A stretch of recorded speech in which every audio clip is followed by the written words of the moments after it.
Good evening, my name is Hobbs, I'm otherwise known as Hobnob, and a few months ago I had a video go viral to the tune of about 22 million views, and I thought it would be a good opportunity to show people what this kind of looks like in the back end financially, and what kind of other things it does for the channel, for the person, etc, etc. So this is the video that went viral, and it doesn't really, I would say, follow the main kind of elements of a viral video. For example, it doesn't really show what's going on in the first 3 seconds of the video, which is something that you generally consider to be kind of necessary if you want something to be, you know, hyper palatable, but that's not the case here. We do have some music, and people have asked in the comments what music is used here, and unfortunately I simply don't have an answer for you, because I made it myself and I haven't put it anywhere else, and I don't have a reason to put it anywhere else, because it was just a one-off thing. It's not something I could, I don't know, reliably reproduce, hit after hit or anything like that. So unfortunately there's just no point for that. But the general gist is, hey, I dropped a magazine in the mud, clean the magazine, sort it out, reload it, shoot it. It's nothing particularly special. I mean, the gun's nice, the gun's very nice, but that's not the focus of the video. Nevertheless, 22 million views. So, yeah, no reason for it going viral. I didn't post it anywhere. I didn't put it on Reddit or anything like that. It just happened. So, we come over and we can see there's our view count there, there's our top view count, and then we have all our other videos here. We do have some that are limited. This is just like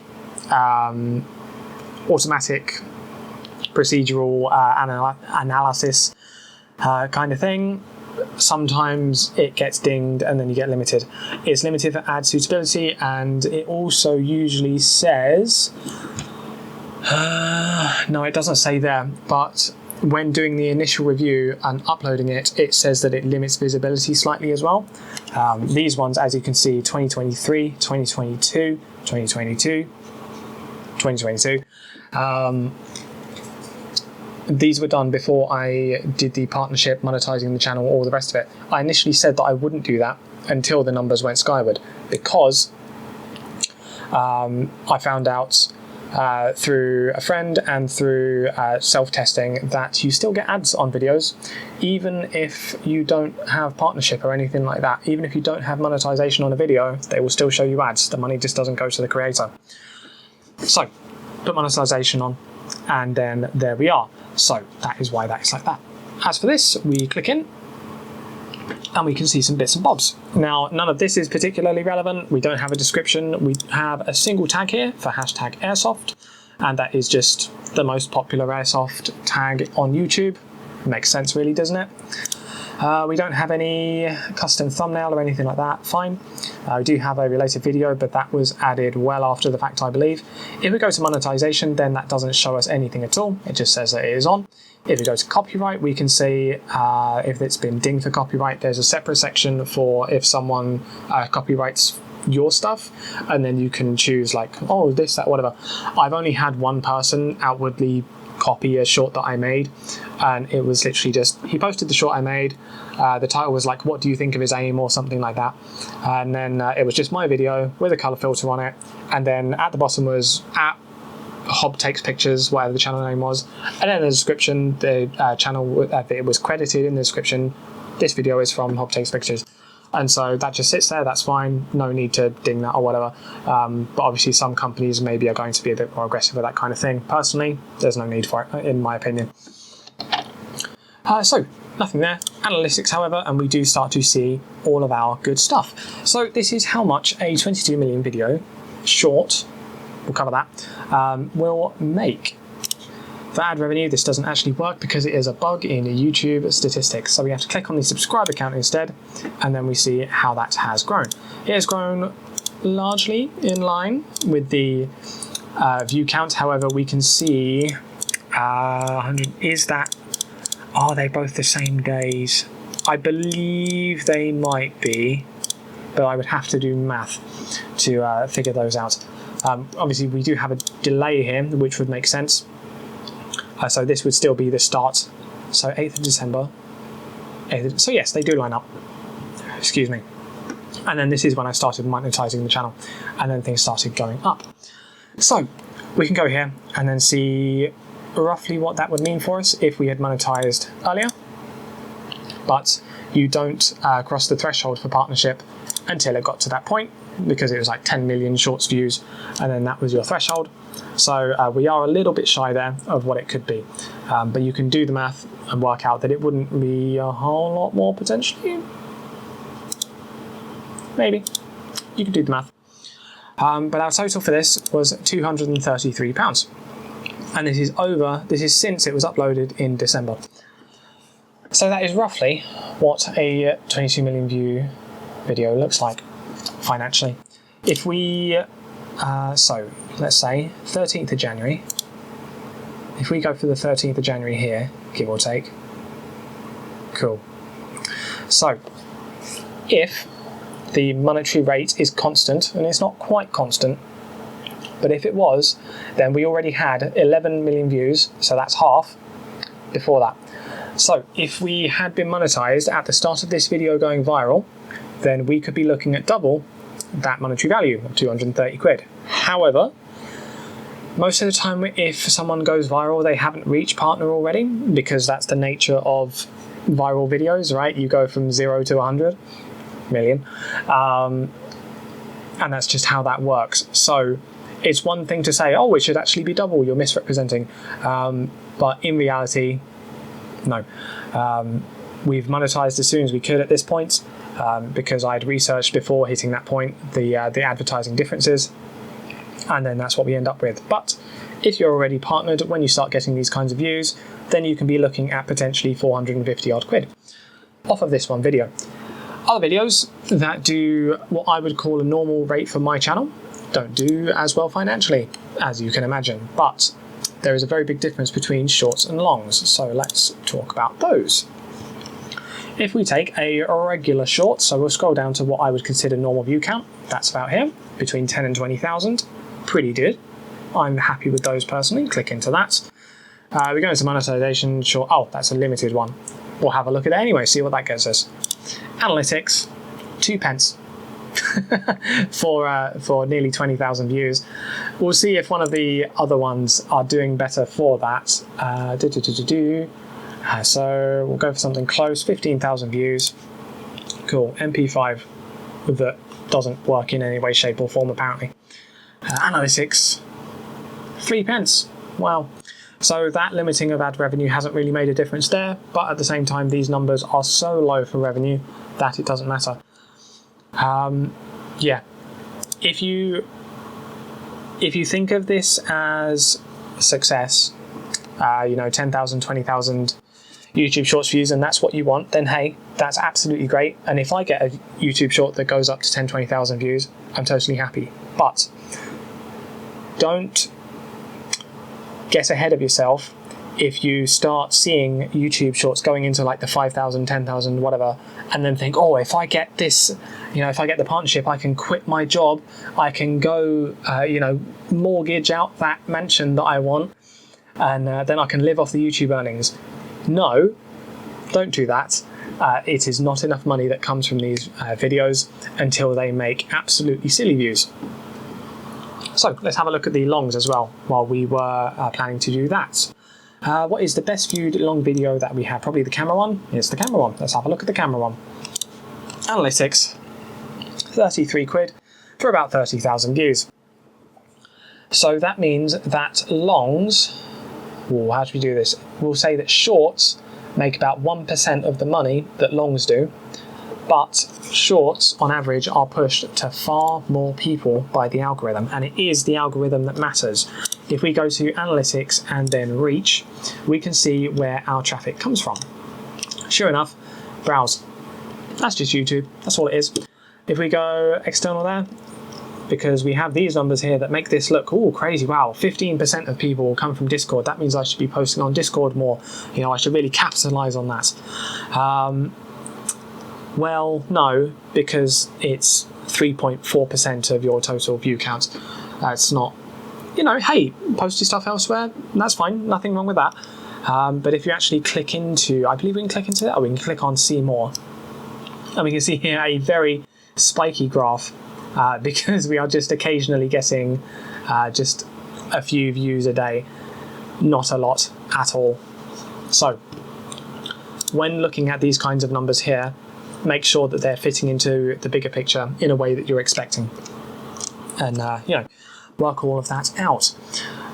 So let's also do the same for that big short, and we'll look at the reach of that. Analytics and reach. So same again, if we go down here straight, we can go, oh, WhatsApp. Oh, it's all the social stuff. That's crazy. Wow, between those, that's 50 odd percent. That's okay. Wow. But then up here, of course, short speed, 93.7%. It's just the algorithm. That's all it is. There are things you can do to increase your chances of going viral, but really there is a boatload of luck involved. So if you don't get this, don't worry about it. What does matter? Your knock-on effects of this kind of thing. Because it's one thing to get money, but it doesn't really matter in the grand scheme of things. Obviously, money is great, but 233 quid is not really a relevant amount if you want to live off of it, especially considering that this is over the course of 7 months. Depends on... Yep, 7 months. Wow, I'm so tired at the moment. It is 7 months because it's 12 and then 1. Yeah, 7 months.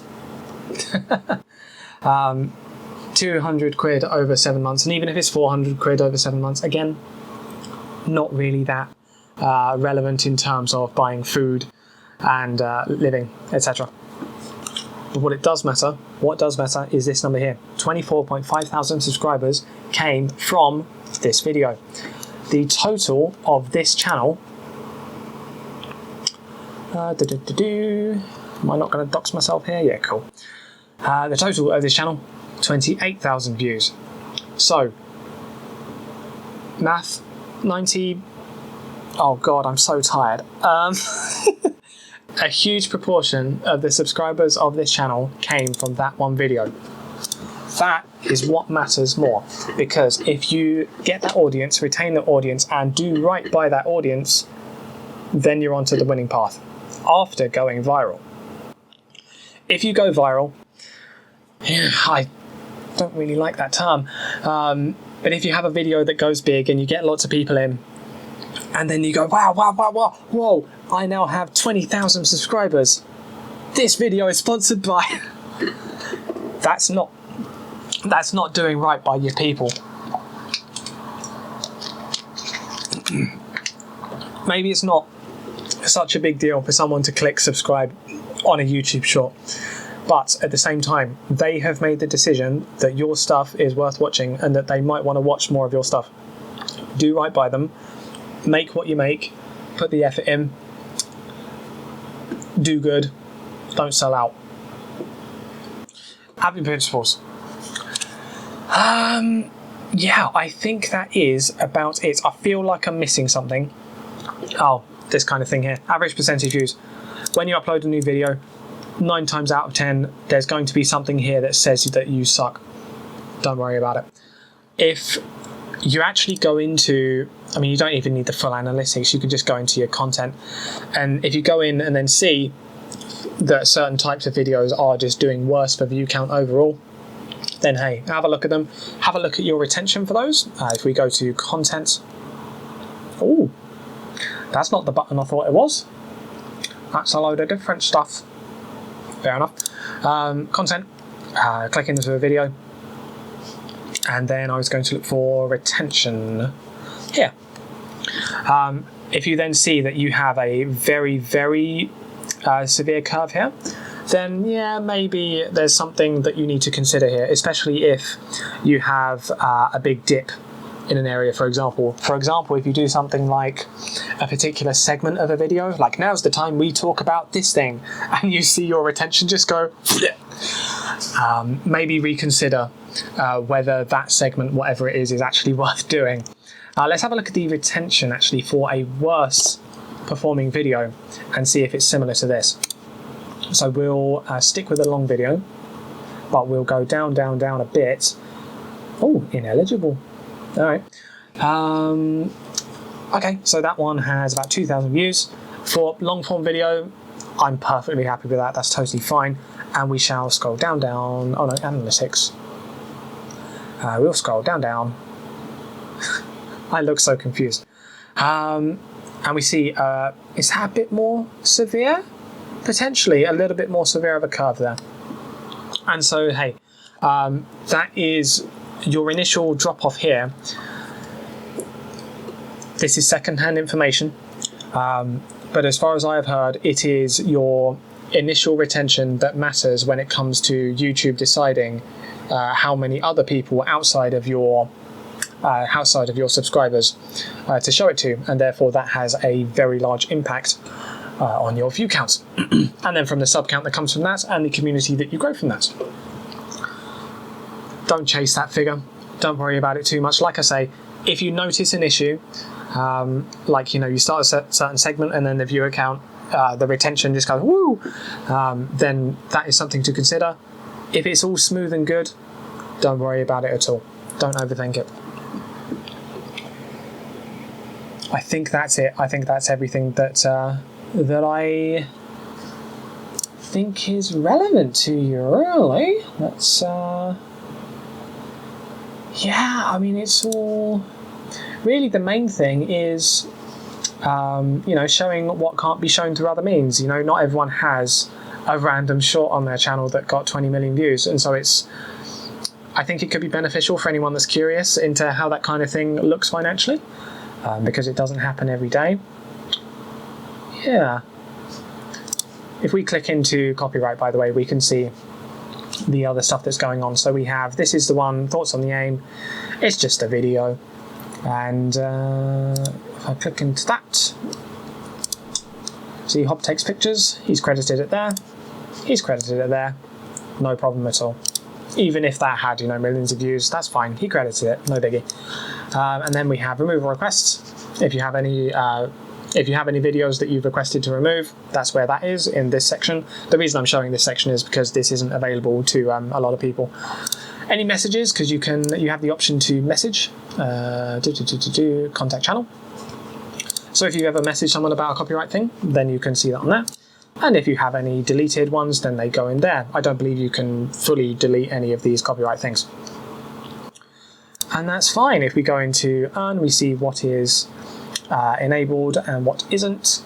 And then we have, there are some things here where you can, is it watch page ads? Oh, this is like, YouTube doesn't like Airsoft, so if it sees a gun, sometimes it is like, ah! Even if you say that it's all safe, they sometimes go, and fine. So we have those two there that got choked out a little bit. Whatever. And then we can also block what categories don't get shown on the videos. So for me, I don't like advertising for alcohol, gambling, or get rich quick. So none of those types of adverts will show on my videos, or before them, or after them, or anything. Because I don't really want to push that on people. And the alcohol thing is just because, you know, kids, blah, blah, blah, all that kind of stuff. And I think for shorts, oh, it's all the same stuff. And we can see analytics, and then we go back to this again. So that is everything, I think, in a nutshell. If you're wondering what success looks like for an Airsoft YouTube channel, then it's not really this. As you've seen from the money side of things, excuse me, this doesn't, even with views in the millions on the shorts, it doesn't actually get through that much cash. That's okay, because we don't do it for the cash, but I really wanted to make this video to show anyone that's thinking of doing it for the cash, think twice, because if you get into this for that, then that's probably not going to work out for you. That being said though, these clicky clacky things are very cool, and I am a fan of them very much. All of the mechanics and the history and all the good stuff, and the problems too, working out all these little technical troubleshooting things. That is Army Armament Staccato P, by the way, and T8. Future video, of course. And ooh, Safariland holster for it, because they are very nice. Yeah, that's everything. That's all I have for you. Thanks for watching. If you are curious about this, then I hope that helped. And if you do have any questions on anything regarding all this kind of thing, then feel free to ask, because I don't think I'm restricted on talking about this kind of thing at all. So yeah, cheers guys. See you around.